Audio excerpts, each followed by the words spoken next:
வணக்கம். Railway 2024 டெக்னீஷியனுக்கான notification கொஞ்ச நாளுக்கு முன்ன அனௌன்ஸ் பண்ணியிருந்தாங்க.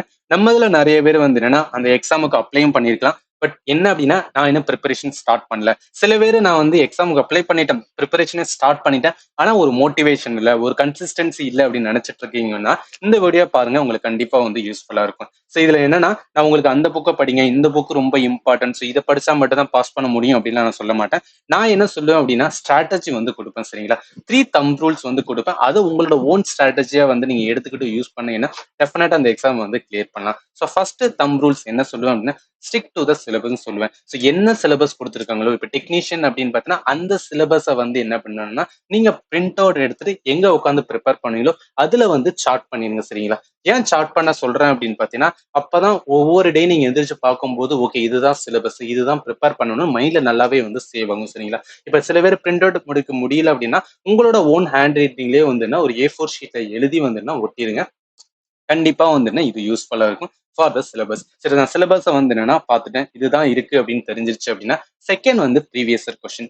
ஏன் ப்ரீவியஸ் இயர் கொஸ்டின் இம்பார்ட்டன்ட்னா, நம்மளுக்கு கொஸ்டின் எங்க இருந்து வரும் அப்படின்னு தெரிஞ்சா தான் நம்மளோட ப்ரிப்பரேஷனை வைக்க முடியும். அப்ப ப்ரீவியஸ் இயர் கொஸ்டின் பார்க்கணும். டெக்னீஷியன் பொறுத்தளவுக்கு ரீசெண்டா நடந்த எக்ஸாம் அப்படின்னு பார்த்தோன்னா 2018 தான் நடந்துச்சு சரிங்களா? அப்ப அந்த 2018ல என்னென்ன ஷிஃப்ட் எல்லாம் வந்து என்னன்னா எக்ஸாம் நடந்துன்னு முதல்ல நம்ம தெரிஞ்சிருக்கணும். அந்த ஷிஃப்ட்டுக்கான கொஸ்டின் பேப்பர் எல்லாத்தையும் வந்து நம்ம ஆன்லைன்ல வந்துட்டுனா கலெக்ட் பண்ணணும் சரிங்களா? நம்ம கலெக்ட் பண்ணதுக்கு அப்புறம் எல்லாத்தையும் ஒரு ஃபோல்டரா வந்து கிரியேட் பண்ணுவோம். இது நீங்க ஃபோன் யூஸ் பண்றீங்கன்னா அதுலயே ஃபோல்டர் போட்டு கிரியேட் பண்ணுங்க.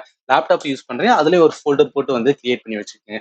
எதுக்கு சொல்றேன்னா, உங்களோட ப்ரீவியஸ் இயர் கொஸ்டின் எவ்வளவு இருக்குன்னு சொல்லும்போது தான் நம்மளுக்கு தெரிய வரும். ஓகே இது எல்லாம் நான் எக்ஸாமுக்கு முன்னாடி வந்து ப்ரிப்பேர் பண்ணிரணும் அப்படின்னு வந்து ஒரு மோட்டிவேஷன் நம்மளுக்குள்ளே வரும் சரிங்களா? இப்ப ஒவ்வொரு ஷிஃப்ட்டா நடக்கும்போது என்னென்னலாம் இருந்துச்சு, ஒவ்வொரு மந்த்தும் ஆர் ஒவ்வொரு வீக்கும் நம்ம வந்து என்னன்னா பிரிப்பரேஷன் வந்து வைக்க வேண்டியது இருக்கு. ஸோ இந்த மந்த் ஆர் இந்த வீக்குக்குள்ள இந்த ப்ரீவியஸ் இயர் கொஸ்டின் நான் சால்வ் பண்றேன். அது உங்களுக்குள்ள வந்து என்ன அப்படின்னா ஒரு மோட்டிவேஷன் ஆர் ஒரு மாதிரி வந்து என்ன ஒரு விக்டரி மாதிரி வந்து எடுத்து நீங்க பண்ண வேண்டியது இருக்கும் சரிங்களா? தேர்ட் வந்து என்னன்னா ரிசோர்ஸ். ரிசோர்ஸ் ரொம்பவே இம்பார்ட்டன்ட். ஏன்னா இப்ப ஆன்லைன் இருக்கிற டூல்ஸ்ல வந்து என்னன்னா நம்ம என்ன வேணா வந்து ஆன்லைன்ல போட்டா வரும். நிறைய இன்ஸ்டியூட் ஃப்ரீ மெட்டீரியல்ஸ்லாம் வந்து என்னன்னா ப்ரொவைட் பண்ணியிருப்பாங்க. இப்போ ஒவ்வொரு இன்ஸ்டியூட்டோட ஃப்ரீ மெட்டீரியல் நீ எடுத்துக்கிட்டே இருந்தேன்னு வச்சுக்கோங்களேன், ஒரு ஜங்க் மாதிரி கிரியேட் ஆயிருக்கும். நான் ப்ரிப்பரேஷன் பண்ணுவேனான்னு தெரியாதுல்ல. ஸோ இதெல்லாம் என்ன சொல்றேன் அப்படின்னா, ஸ்டிக் டு யுவர் வந்து பேசிக் ரிசோர்ஸ். அதாவது நீங்க டெக்னீஷியனுக்கு படிக்க போறீங்க அப்படின்னா, அதோட பேசிக் வந்து என்ன அப்படின்னா, உங்களோட ஓன் நோட்ஸ் தான் சொல்லுவேன் சரியா? எனக்கு தெரிஞ்சு பெஸ்ட் வந்து என்னன்னா ஓன் நோட்ஸ். ஏன் ஓன் நோட்ஸ் அப்படின்னா, நம்ம ஹேண்ட் பேடா வந்து என்ன எழுதுறோமோ அது மைண்ட்ல நல்லாவே சேவ் ஆகும். அதுதான் லாஸ்ட் லாங்காவும் இருக்கும் சரிங்களா? அதாவது நான் என்ன சொல்றேன்னா, உங்களோட ஓன் நோட்ஸ் இப்போ பிசிக்ஸுக்கு படிக்க போறீங்க, கெமிஸ்ட்ரிக்கு படிக்க போறீங்க, பயாலஜிக்கு படிக்க போறீங்கன்னா, ஒவ்வொரு நோட்டும் தனித்தனியா போட்டு அதுக்கான நோட்ஸ் தான் எடுத்துட்டே வாங்க சரிங்களா? இப்ப ஏதாவது ஒரு ரிசோர்ஸ் யூடியூப்ல பார்ப்போம். அது வந்து ரொம்பவே இம்பார்ட்டன்டா இருக்கும். இல்ல ஃபேக்ட்ஸ் இருக்கும் சரிங்களா?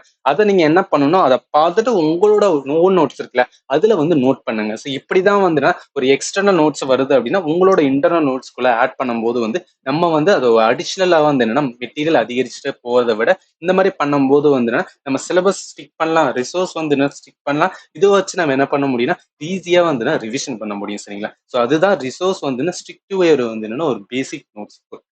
ஸோ தேர்ட் முடிஞ்சிச்சுல. ஃபோர்த் நான் ஒரு அடிஷனல் பாயிண்ட் என்ன சொல்லுவேன்னா, டெஸ்ட் எடுக்க சொல்லுவேன் சரிங்களா? ஏன் டெஸ்ட் இம்பார்ட்டன்ட்னா, சிலபஸ் சரியும் ப்ரீவியஸ் கொஸ்டின் பார்த்துட்டேன், ரிசோர்ஸ் வந்து என்னன்னு வந்து ஸ்டிக் பண்ணிட்டேன்னா, நம்ம டைம்குள்ள சால்வ் பண்ண முடிஞ்சாதானே வந்து எக்ஸாம் கிளியர் பண்ண முடியும். ஏன்னா எந்த ஒரு எக்ஸாமே வந்து டைம் பவுண்டா இருக்கும். ஸோ அந்த டைமுக்குள்ள நம்ம எல்லா கொஸ்டினும் சால்வ் பண்ண வேண்டியதா இருக்கும் சரிங்களா?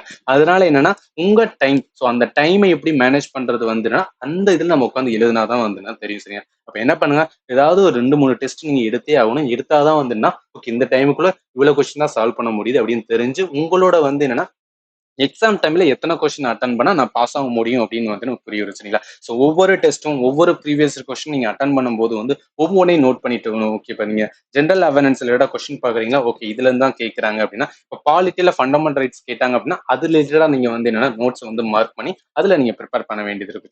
So this is a way to prepare for வந்து டெக்னீஷியன்ஸ் ஃபார் 2024 சரிங்களா? நான் கொடுக்குற வீடியோ உங்களுக்கு யூஸ்ஃபுல்லா இருந்துச்சு அப்படின்னு நம்ம சேனல் மறக்காம சப்ஸ்கிரைப் பண்ணுங்க. And that's it. And thank you for வாட்சிங் and have a nice day.